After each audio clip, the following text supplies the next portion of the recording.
listening to The Mountain Spirit, a podcast of Christian Appalachian Project, or CAP for short.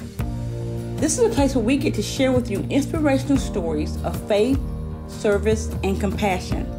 I'm your host, Tina Bryson, and I'm a firm believer that we're all connected by our shared humanity, and that finding that intersection sometimes just means having a conversation. Today we get to hear from Anita Seals, CAP's Vice President of Human Services. I hope you enjoy the show.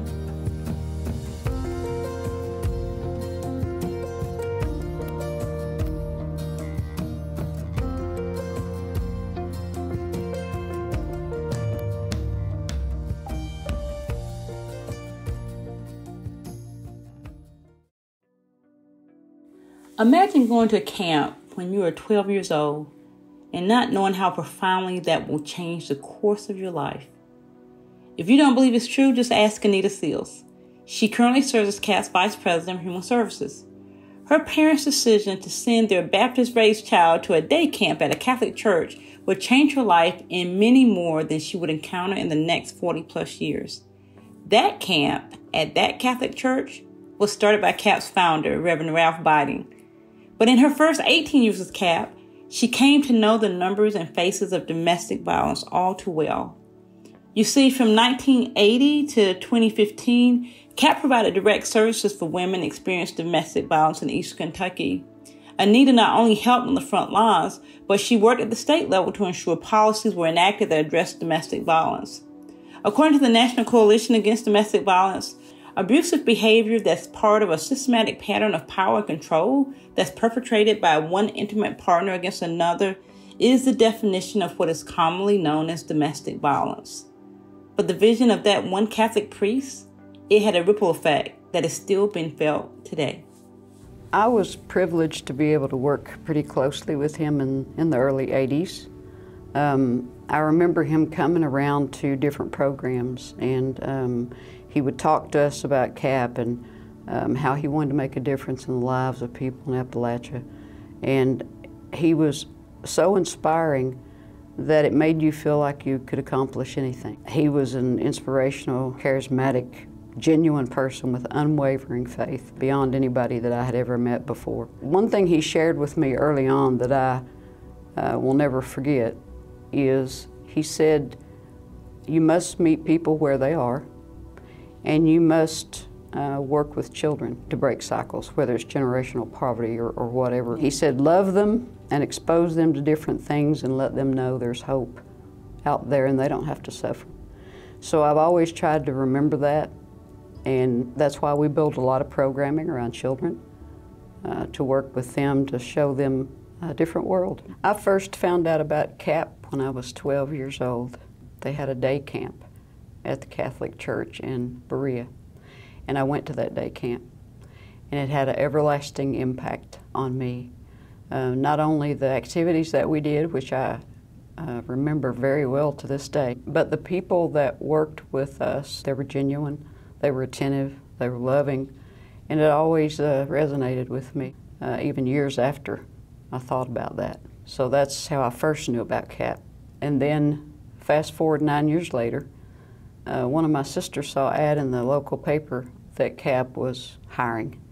So she showed it to me, and I said, oh, that's that place that I went to camp. So back then, you just called and said, I'm interested in a position. They said, come on down. So I did, and the rest is history. I oversee all of the programming at CAP, and we develop programming based on needs. We always have done that. We serve a lot of people that fall through the cracks that don't qualify for other programming out there because they have such strict guidelines. And we're blessed that we don't. I, along with my guys that work with me, which is the director of the Sandy Valley region and the director of the Cumberland Valley region and then the director of volunteer program, we get together and we talk about programming, we talk about needs that are out there that we've heard from frontline workers, and that's how we develop programming. So I oversee all the development of programming along with my team, and we look at what's out there and what's needed and what's missing in service, and we try to provide that need. Started my career with the domestic violence in the domestic violence field. During those 18 years, I was instrumental in opening 2 additional shelters. And at one time, CAP operated 3 of the 15 spouse abuse centers. So I spent the first 18 years doing that. That was a very difficult job, very demanding and very trying, but very, very, very much needed. And so I'm really thankful that CAP was able to operate 3 of those. We had the shelters and operated them for about 18 years. We had a shelter in Pulaski County in Somerset, and that was in 1983. We started out in, or 1981, we started out with shelter in Mount Vernon. And then an opportunity came open that we would open one in Pulaski County, so we closed the one in Mount Vernon at that time. We opened one in Pulaski County. And then the following year, we reopened the one in Rock Castle just because the funding was available at that time. So when we went to the one in Pulaski County, which I did work there for several years as well, that county became non-distressed. Because it was non-distressed county, and CAP tries to target the distressed areas, and since it became non-distressed, we were going to pull programming out of that county. At that point, we started talking about the possibilities of what we could do with the domestic violence shelter. Domestic violence is a community issue, affects the whole community, and it takes the whole community to combat violence. We got to thinking that there was only like 2 parent companies at that time, I think, in the domestic violence field among the 15 state-funded shelters, and CAP was one of the parent companies. So we decided that it would be more beneficial to the victims of domestic violence to be in the community, and the program itself to get more resources and more support if it was in the community. So we began that process, and we transitioned the shelter in Pulaski into the community. When we first started talking about that to local officials, they were very supportive. They were very interested in doing that.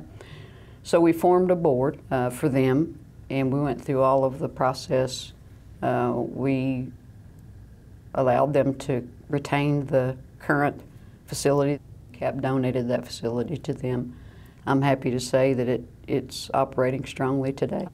Fast forward a few years later, in 1985, we opened a shelter in Floyd County.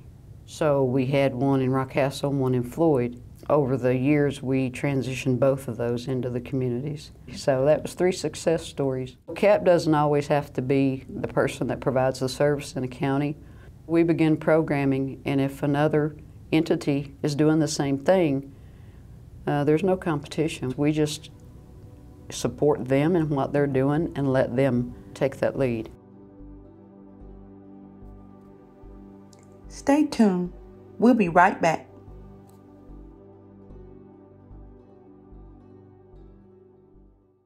Do you want to have fun this summer while saving money for college? Be a summertime superhero as a camp counselor with Christian Appalachian Project at one of our 2 beautiful camps.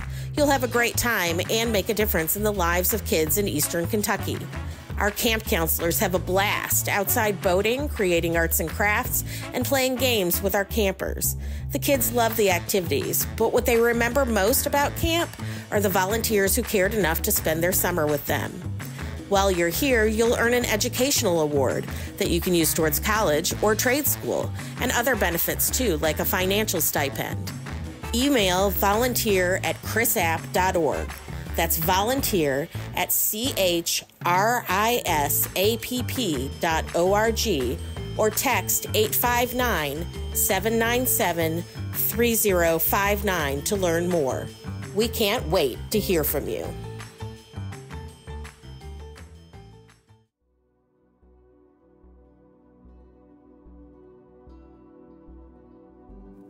In the U.S. alone, about 33% of women, or 1 in 3, and 25% of men, or 1 in 4, they've experienced some form of physical violence by an intimate partner. But in Kentucky, those numbers are even higher, with about 45.3% of women and 35.5% of men, they have been on the receiving end of intimate partner violence. Like any other area in the country, many forces can be at play that lead to such statistics. And in Appalachia, there's social and physical isolation, sometimes it's gender roles or cultural values, and poverty associated with the region. Those things may shape how domestic violence is identified, discussed, and addressed. Because I started so early in 1981, that was the beginning of the domestic violence movement. So I had the opportunity to work a lot with Frankfurt to raise awareness about domestic violence, along with the other directors of shelters across the state. And we were able to advocate and lobby for needed laws surrounding that to protect victims. That was pretty trying work and very much needed and very successful. I also served as the vice president of the Eastern Region in the Domestic Violence Association, the state association. And I was the chair of the committee that developed the first certification program. So every person that worked in the shelters across the state became a certified domestic violence advocate, which ensured that victims and their children received quality services. And as a matter of fact, there were neighboring states that wanted to use that program that we had established. I'm proud of that work. That was a huge accomplishment, and it's still going today. There's a lot of progress that's made in domestic violence. There's still a lot to go. It's a very fine line to walk, and you have to develop a mindset of you almost have to close part of yourself off, because you hear things so much, and but there's only so much you can do. Statistically, back in the day, and I'm not sure what it is now, it takes a victim 7 times to leave their perpetrator to make a change. So sometimes you had to watch people go back into that environment, and there's nothing you could do about it except educate. That was very difficult, especially when there's children involved. So you almost have to turn that part of you off to some degree, but at the same time, maintain empathy and compassion. It's a fine line that you walk. All of us face that every day. There's only so much we can do. We're planting seeds, and we're doing everything that we can to make their lives a little bit better and give them hope so that they don't feel like they're alone. And that's all we can do. You have to know what your limits are, and you have to know when to let it go. And that's difficult to do, but you learn that as you go. And we keep a close eye on our people that work out in the field, because I don't ever want them to go too far one way or the other. So we talk about that a lot, especially if things dramatic happen, like a death, and that happens a lot in the elderly program. So we talk through that to make sure that they're okay. We've got some really good people that work in the field. They have a servant's heart. They're compassionate. They do their job very differently than a lot of people do, and we hire to that. We hire to that culture. We want to make sure we take care of them, and we do that on a regular basis. And a lot of people that we serve, we're the only contact that they have. It's sad but true. A lot of them don't have family. We provide that for them. So when something happens, like a death or whatever, we're the first people they call. It's more than a job, it's their ministry. They go the extra mile. There is no stopwatch. If they're in the middle of service, they complete it. That's special. We had a lady that came into the shelter, and she had 2 small children. And she was very apprehensive. She wouldn't make eye contact with anybody. She always went around with her head lowered. She wouldn't interact with people. She was very protective of her children. She wouldn't let anybody interact with her children.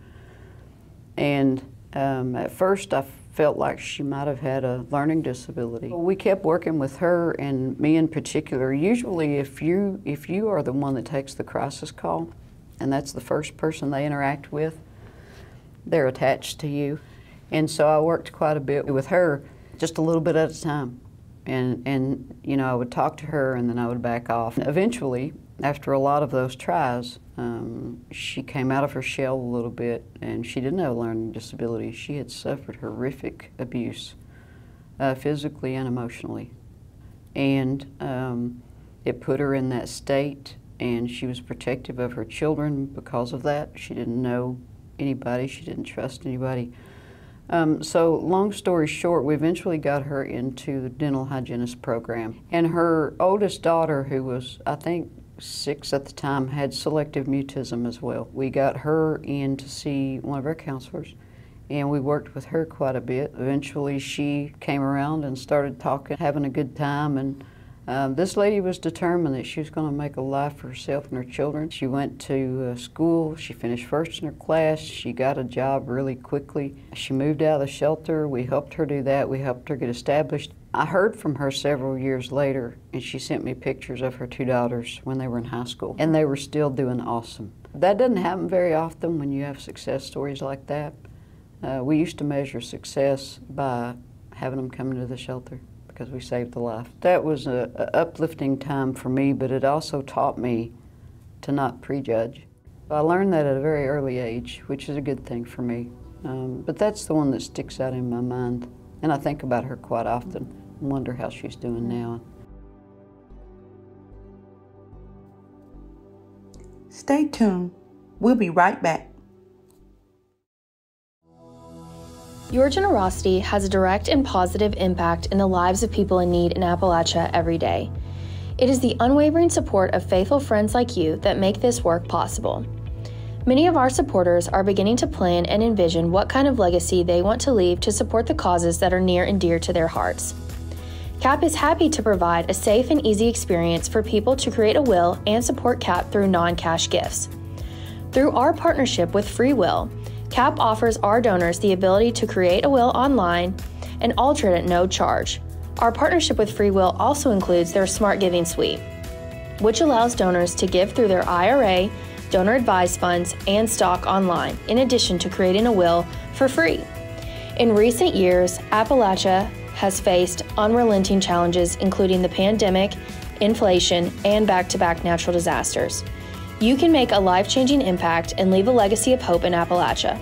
To learn more about non-cash giving opportunities, please visit christianapp.org/more ways to give.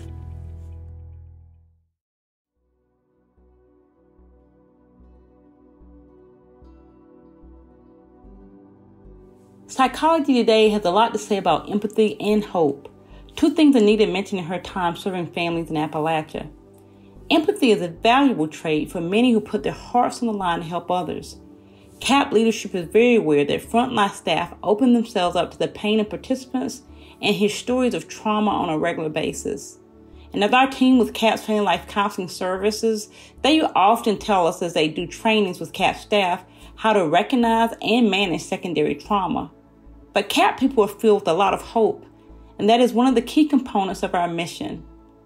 CAP embodies hope with our participants, with our donors, employees, volunteers, and our supporters.